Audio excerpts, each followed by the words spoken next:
Bem, gente, então nós vamos retomar. E aí nós estávamos falando de estratégia de leitura, né? Falamos da importância da leitura, da interpretação do texto.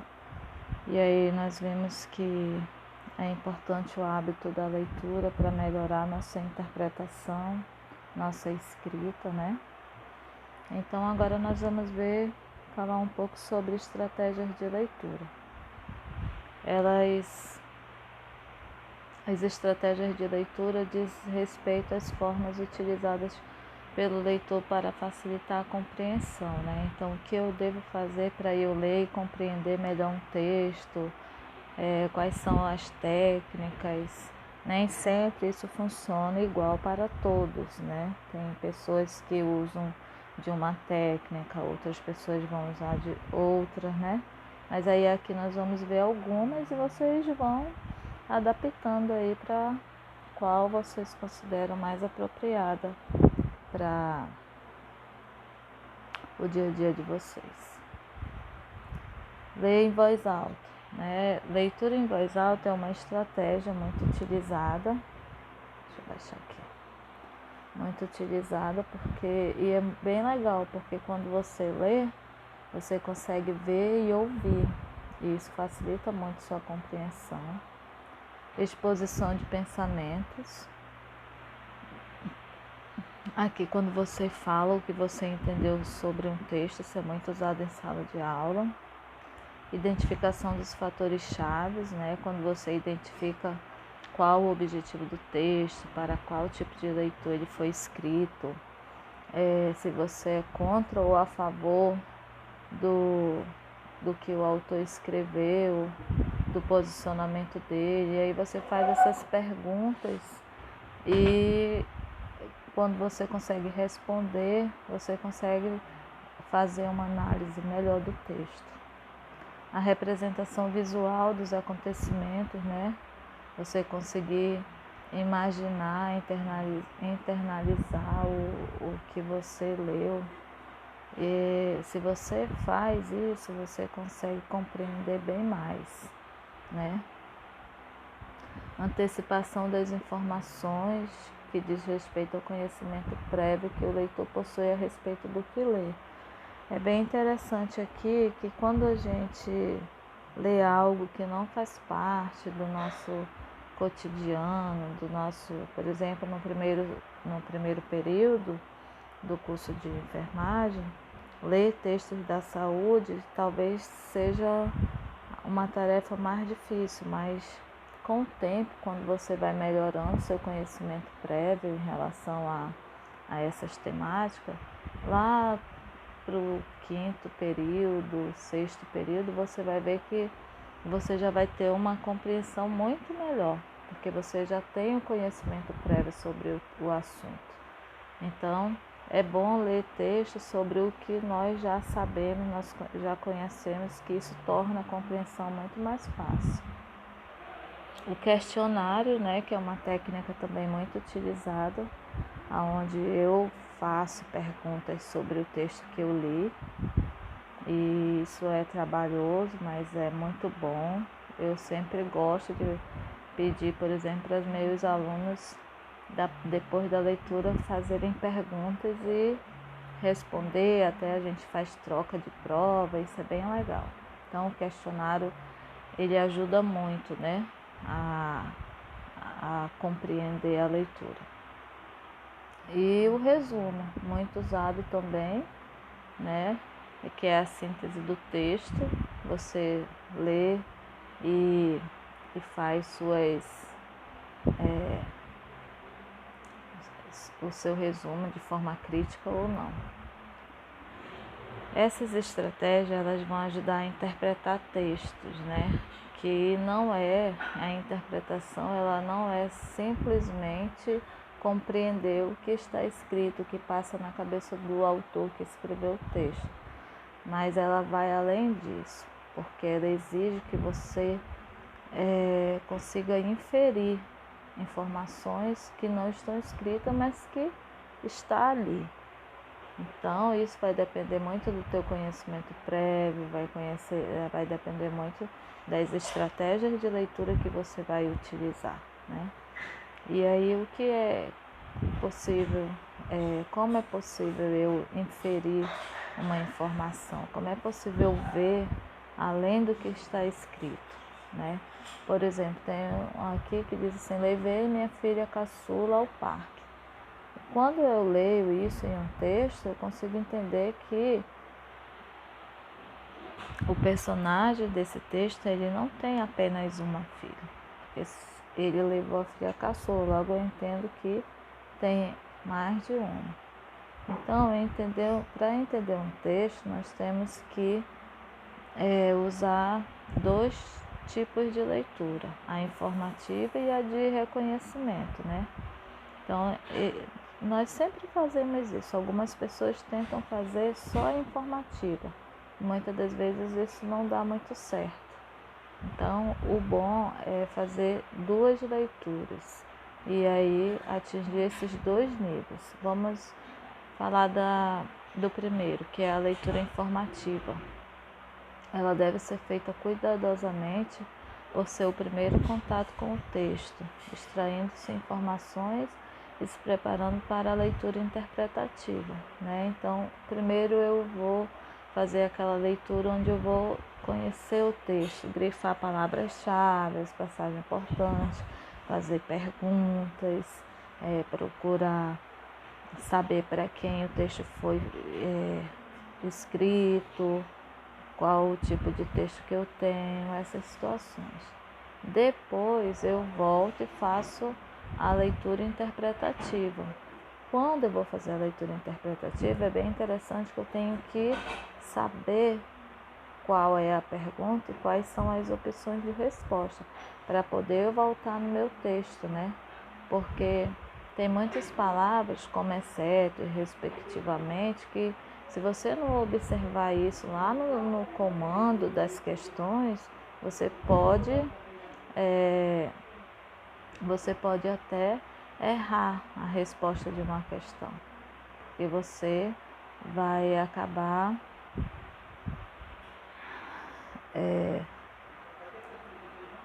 indo mais rápido no que está escrito no texto. E às vezes exceto. Então, quando eu digo exceto, ou seja, se eu tenho 5 opções, 4 são certas, exceto uma, ou 4 são erradas, exceto uma. Então, essas palavrinhas aí, respectivamente, que significa, né, na ordem, na sequência. Então, eu tenho que ter cuidado com essas palavras. E aí é importante que a gente retome o texto quantas vezes for necessário, né? Ler frase anterior e posterior para ter ideia do sentido global. Algumas questões hoje de prova, elas já trazem um trecho e pede para você analisar. Mas, para eu analisar um trecho de um texto, eu preciso conhecer o texto todo. Então, tem que ter uma leitura, primeiramente uma leitura cuidadosa de conhecimento, para depois uma leitura de interpretação. E aí você vai ver o quê? Que diante dessas estratégias, diante da importância da leitura, da escrita, de saber que nós não escrevemos do jeito que nós falamos, nós temos que dar uma atençãozinha na hora de interpretar o texto para a organização do texto e da ideia central. Cada parágrafo ele tem uma ideia central, né? E essa ideia ela é observada de várias formas. Então, um texto, para ele ser compreendido, ele deve apresentar ideias seletas e organizadas através dos parágrafos, que é composto pela ideia central, pela argumentação e desenvolvimento. Todo parágrafo, ele tem início, meio e fim. Porque o que é um parágrafo? É uma ideia que eu tenho naquele momento sobre aquele assunto. Então, um texto é um conjunto de ideias, né? Podemos desenvolver um parágrafo de várias formas, com a declaração inicial, com uma definição, com uma divisão, com uma alusão histórica, né? Essa é a forma de iniciar um parágrafo. E atentar para a ideia principal de cada parágrafo pode nos levar a uma compreensão bem rápida e muito melhor de um texto. Então eu tenho que compreender qual é a ideia de cada parágrafo.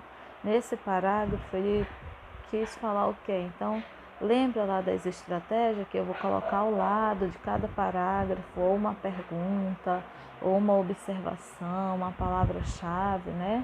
Então é importante fazer isso. E agora a gente vai falar um pouquinho sobre os tipos de texto, né? A gente já falou muito sobre a leitura, sobre a interpretação, sobre estratégias de leitura. E agora nós vamos falar um pouquinho sobre os tipos de texto. São vários, mas basicamente a gente trabalha com 3 tipos, que é o narrativo, descritivo e dissertativo. Mas nós temos o inventivo, nós temos o instrucional, né? Então, tem mais tipos de texto, que é diferente de gênero. O gênero tem uma variedade muito grande, né? Que nós usamos a todo momento, né? O gênero textual. Mas os tipos de texto, os gêneros estão dentro dos tipos de texto. Nós vamos conhecer aqui 3 tipos de texto, muito utilizados. E cada um possui características bem diferentes. Vamos começar pelo descritivo, né? Que é o texto descritivo, ele é estático, né? Sem movimento, desprovido de ação. Ou seja, é como se fosse uma fotografia de determinado momento, de determinada coisa. A caracterização é indispensável e exige uma quantidade muito grande de adjetivos, né? Então, o texto descritivo, como ele vai descrever algo, alguma coisa, um momento, um tempo, um lugar, então ele vai ter como uma das suas principais características uma quantidade muito grande de adjetivos. Existem 2 tipos de descrições: a denotativa e a conotativa. A descrição denotativa é quando a linguagem representativa do objeto ela é objetiva direta, sem metáfora, né? É o uso no seu sentido real. Por exemplo, saímos no campus universitário às 14 horas com destino ao Agreste Pernambucano. À esquerda fica a reitoria e alguns pontos comerciais. À direita, o término da construção de um novo centro tecnológico. Seguiremos pela BR-232, onde encontraremos várias formas de relevo e vegetação. No início da viagem, você vê que aqui eu estou descrevendo um lugar no seu sentido bem real, o que eu realmente vi, sem usar nenhuma palavra no sentido figurado, né? Nenhuma metáfora, nenhuma figura de linguagem. Já o sentido conotativo, que é o contrário, já traz esse sentido figurado, essa polivalência de significados, né? Por exemplo, João estava tão gordo que as pernas da cadeira estavam bambas do peso que carregava. Era notório o sofrimento daquele pobre objeto. Hoje o sol amanheceu sorridente, brilhava incansável no céu alegre, leve e repleto de nuvens brancas. Aí você consegue ver uma descrição do sol, não no seu sentido mais real, mas no seu sentido figurado. Essa é a descrição conotativa, é muito feita em textos poéticos, literários. Já a descrição denotativa, ela é mais exigida em textos científicos, né? Onde eu não posso trazer esse sentido figurado para uma pesquisa, por exemplo. Então, é bem legal compreender essas duas diferenças. Eu sempre compreendo que denotativo começa com D de dicionário, dicionário traz o sentido real. Com o notativo já é o sentido figurado das coisas. Então, real e figurativo, conotativo e denotativo, ok? Narração é um outro tipo de texto, né? O nome já é bem autoexplicativo, ele narra, ele fala, conta uma história, um fato. E consiste esse texto ele vai trazer o quê? Alguns elementos que outros textos como descritivo e dissertativo não têm, que são os personagens, o tempo, o espaço, o enredo. O texto narrativo, ele pode ser um texto que geralmente você encontra muita descrição também, porque não tem a necessidade de um texto ser exclusivamente narrativo, ou descritivo ou dissertativo, né? Mas ele vai ter a relevância bem maior de um, a predominância de um vai ser bem maior. Então, o que seria um texto narrativo? Ele consiste na elaboração de um texto que insere episódios, acontecimentos. E ele, enquanto descritivo tem muitos adjetivos, o narrativo tem muito verbo. Porque os verbos, eles indicam a ação, né? Os adjetivos indicam qualidade. Então, eu estou descrevendo, eu estou qualificando. Eu estou narrando, eu estou mostrando uma ação. O texto narrativo, nele o fato é o ponto central da ação. Portanto, o verbo ele é o elemento principal. Observe que o texto narrativo ele só acontece quando você tem, porque todo fato, todo episódio tem o sujeito, tem o tempo, tem o espaço, tem o narrador, né? Então os elementos da narrativa são essenciais nesse tipo de texto. E nós temos a dissertação, que é um texto que se caracteriza pela exposição, pela defesa de uma ideia que será analisada e discutida a partir de um ponto de vista. Para tal defesa, o autor do texto dissertativo trabalha com argumentos, com fatos, com dados, os quais utiliza para reforçar ou justificar o desenvolvimento de suas ideias. E ele geralmente é organizado em 3 partes, né? A gente já falou até sobre isso quando nós lemos o livro lá, Como Organizar as Ideias, do Boaventura. E a gente viu que organizar uma ideia necessita de um planejamento, de um plano, mas que esse plano ele é feito em 3 momentos: ponto de partida, o desenvolvimento e a chegada, né? Então essas 3 partes, introdução, desenvolvimento e conclusão. A introdução é onde você explica o assunto que vai ser discutido, apresenta uma ideia, o seu ponto de vista, o que você pretende defender. O desenvolvimento é onde você desenvolve essa ideia, esse ponto de vista e usa argumentos, dados, exemplos, né? Tipo, você tem que convencer o leitor do que você falou. E conclusão é o desfecho desse texto, né? Ela é a retomada da ideia que você apresenta na introdução, mas agora você vai dar a ênfase de conclusão. E aí, geralmente, você apresenta uma sugestão, uma solução para o problema abordado. E aí, para finalizar, trouxe aqui para vocês desenvolverem, né, durante esse curso, durante toda a vida, né? É bem legal para quem estuda para concurso, algumas dicas para interpretar texto, né?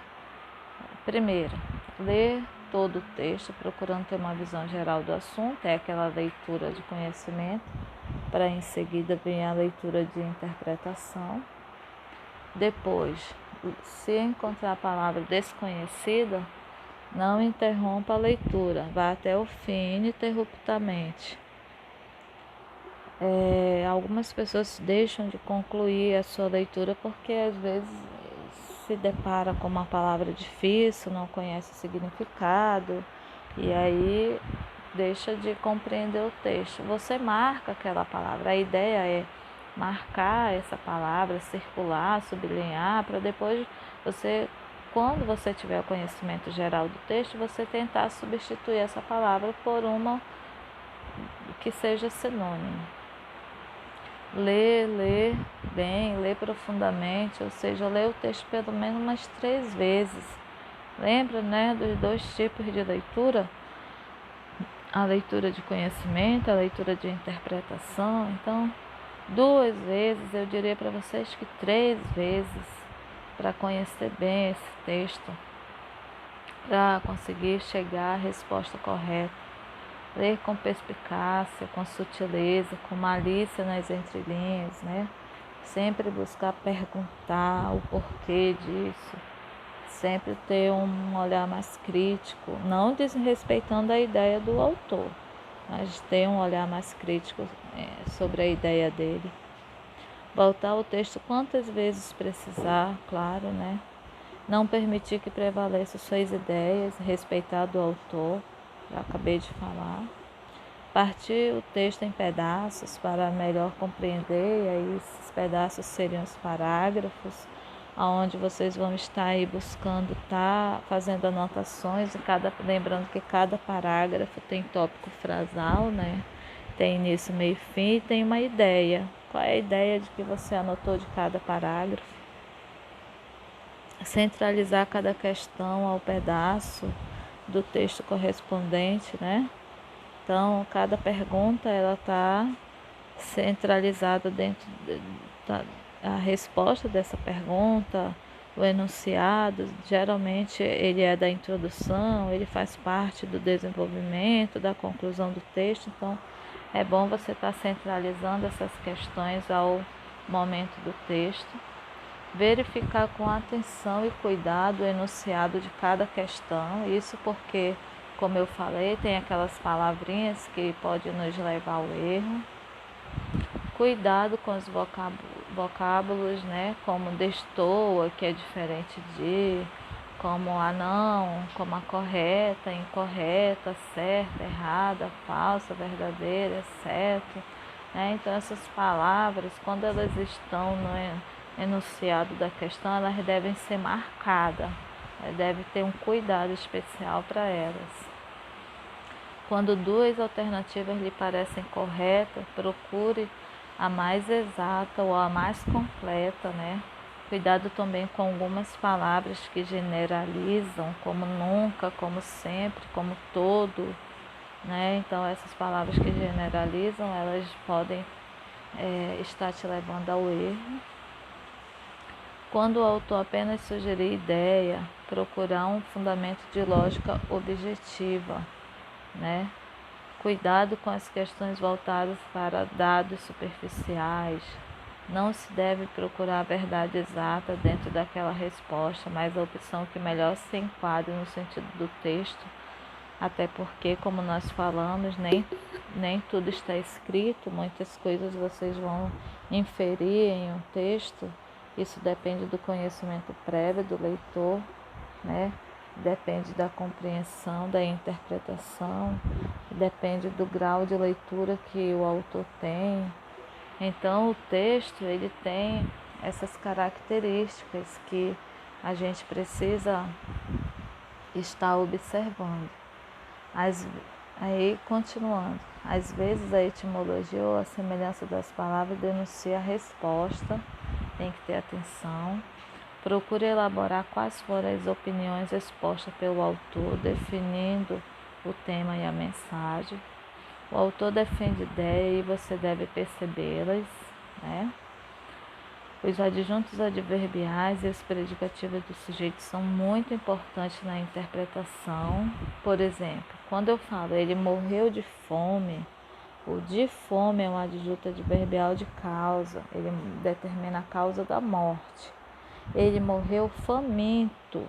A palavra faminto é predicativo do sujeito. É o estado em que ele se encontrava quando morreu. Então, a causa é diferente do estado. Ele pode ter morrido de Covid-19, por exemplo, e durante a morte ele estava faminto, mas não é a causa da morte, a fome. Mas dizer que ele morreu de fome, aí eu estou dizendo a causa da morte, certo? Então, temos que ter atenção nesses adjuntos adverbiais e nos predicativos do sujeito. As orações coordenadas não têm oração principal, apenas as ideias estão coordenadas entre si.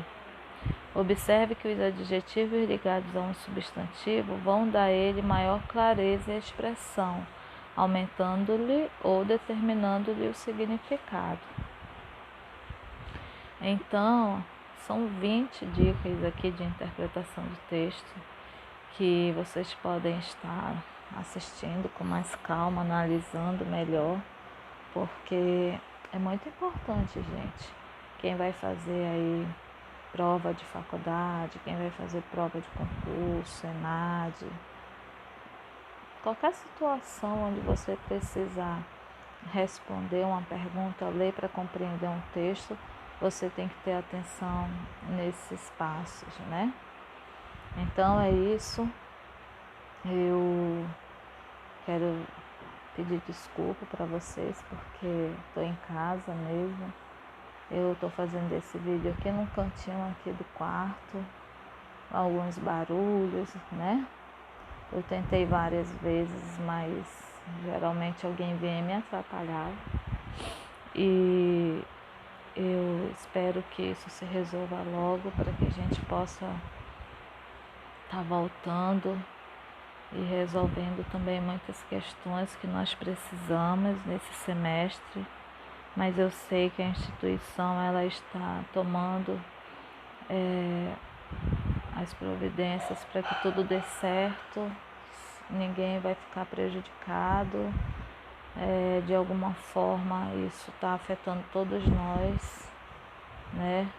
Mas nesse momento a orientação é essa, que a gente precisa tomar cuidado, que esse vírus não chegue perto da nossa casa, da nossa família. A gente tenha fé que vai passar. Algumas pessoas estão sofrendo nesse momento por causa disso, mas a gente tem que torcer que vai dar tudo certo, tá? Eu estou com saudade também de sair de casa, de conversar com vocês.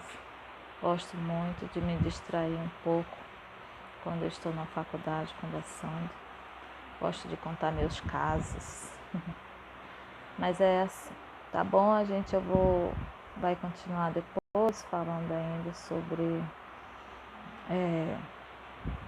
como elaborar um texto com eficiência, tá? O escritor proficiente, o que ele é?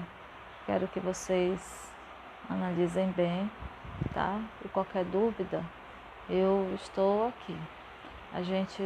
Vou fazer um vídeo depois para a gente conversar sobre nossos trabalhos. Estou aguardando aí uma posição da instituição para saber como vai ficar o retorno, mas depois a gente vai conversar sobre a devolutiva dos trabalhos que vocês estão fazendo.